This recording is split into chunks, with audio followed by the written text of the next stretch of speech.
And we're at the river just off of Dock and Pear Streets, and I want to show you exactly what's going on right now. A dive team is out here, and they just got one of the divers back into the water. The storm's winds were so powerful that it knocked part of the roof of this house off, sent wood like this into this car, and smashed out the back window of this other car. Now, there are some volunteers behind me getting ready to set up their table for what's going to be an incredible event here. Normally, investigators bring out their dog to go into the house and check things out, looking for clues. Yeah, Heather, right now, when you buy a pack of smokes, there's the Surgeon General's warning right here on the side of that pack, but the federal government wants more graphic images like the one you see behind me. I'm wearing these special gloves. It's just one of dozens of tools Dominion crews have on their big bucket trucks. We want to show you what it looks like on a sidewalk here. You look down right here, real slushy. You can see as I kick with my ugly boot. Deon Guillory has a preview. He's all decked out in his Rams gear.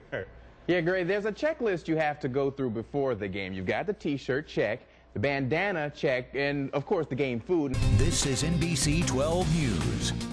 Thanks for watching 12 News at 6. I'm Deon Guillory, and we begin tonight with your forecast. For much of the day, it's been downright dreary, and it looks like we may not be out of the woods just yet. Meteorologist Ross Runners in the First Warning Weather Center keeping an eye on the risk for some severe storms later tonight. And Ross, there's some activity out there. Yes, there is, Deon. A brawl on the Virginia State University campus led to the arrest of 5 people early this morning. Today, volunteers will be cleaning up Richmond's Evergreen Cemetery ahead of tomorrow's dedication.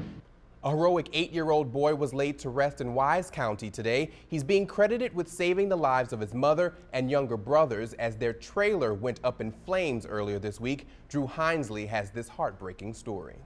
2 people have been arrested and charged following the abduction of a 14-year-old Virginia girl, but police say the abduction wasn't all what it seemed. A Richmond family buries their murdered loved one just as U.S. Marshals make an arrest in connection to the robbery and fatal shooting. 27-year-old Michael Robinson Jr. is now behind bars. As you can see, this is what's left of the house right now. You can see part of the siding is off, and there's also debris just left on the front porch. When firefighters got here early this morning, all they saw were flames. When crews arrived on the scene, the fire was intense and there was a lot of smoke. Tron Little could feel it in his house next door. The flame was so big, man. The heat was intensified in my house. I felt like I was in the oven in my house. Tron says he got up, saw the fire, and called 911. The flame looked like they were like 9 feet in the air away from the top of the roof over there at the next door. It was real high. It was catching tree limbs on fire, everything. Firefighters say part of the second floor collapsed. Another concern was a power line down on the front of the house. Dominion crews were called to check it out. They discovered the line was safe, and crews continued to try to put out the fire. Bernard Massenberg is the home's owner. He watched the whole thing from across the street.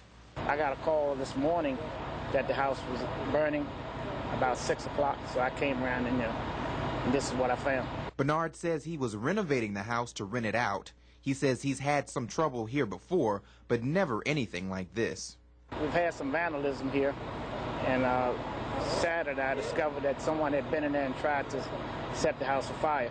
Normally, investigators bring out their dog to go into the house and check things out looking for clues, but because this house is so unstable, they decide to go in themselves and take samples back to the lab. It's devastating, you know, because I was looking forward to renovating the house, making it nice. The homeowner says he has insurance, but he's not sure if he's going to rebuild. In South Richmond, I'm Deon Guillory for NBC 12 News. This is what winter has looked like the last 2 years. Snow on the ground and on trees. But it's been several years since we've dealt with major ice. Would you take a snowstorm or an ice storm? Hands down, snowstorm. Ice storms are the worst because ice storms are difficult to predict. Tim Kessler is a shift manager at the Dominion Virginia Power Operations Center in Henrico. It's the heart that keeps the system pumping. An ice storm is the enemy. Once things reach a level where they're so heavy that trees start falling, it tends to be catastrophic, and it's the bane of all utilities. It takes hundreds of linemen like Jason Burnett to get the lights back on, working long hours before and after a storm. In a storm situation, say you got there's no wires down, but there's trees on the line, they're laying there. Instead of going through grounding, tag testing grounding, which is a safety process we can use this in lieu of that and actually remain isolated from the line while we cut the trees off. Facing the elements can be tough. Jason shows me what it's like to experience some of the challenges they face. So I just lay it down. Yes, sir. and then put my feet in. I had a little trouble, but finally got the harness on. Then it was up to the bucket. I'm wearing these special gloves. It's just one of dozens of tools Dominion crews have on their big bucket trucks. Dominion says it has a plan in place just in case there is an outage because of an ice storm. Hospitals and shelters are first on the list. Where can we do the most good with the least effort to get the most on quickly and then move to the higher work intensive areas? Dominion says it's always best you have a plan just in case your power goes out and to report it as soon as possible. I'm Deon Guillory for NBC.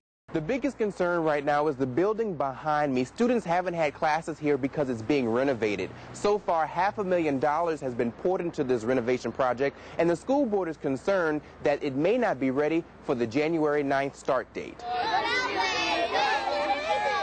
One by one, these students at Patrick Henry Charter School start their last day before winter break walking the neighborhood, singing Christmas carols. They currently attend classes in Woodland Heights Baptist Church. It's the building used by Patrick Henry ever since it opened in August 2010. Construction crews are hard at work on what will be the school's permanent home, a couple of blocks away. We have so much momentum. We are moving into our permanent location. We're going to be there starting with school January 9th. Kristen Larson is the vice president of the board of directors at Patrick Henry. This has been 3 years in the making. She says kids will start having classes in this building January 9th, but that date is one of several concerns for the Richmond School Board. In this letter sent by Chair Kimberly Bridges, the board is also worried the amount of money the school is raising will not be enough. Larson says there's no need for concern. We raised nearly $1 million in grants and donations. Some of that has gone towards the building. Some of that has gone towards startup equipment because we're a new school. The board is also concerned with the turnover rate of teachers and staff. Larson says the turnover rate is normal for any new school. We're going through normal growing pains that any new school, especially a charter school in Virginia, where it's very challenging, would go through. But we're moving in a positive direction. At this point, the school board doesn't have a backup plan just in case this building's not ready for kids after winter break. The school's charter is due for renewal after next school year. Reporting in South Richmond, I'm Deon Guillory for NBC 12.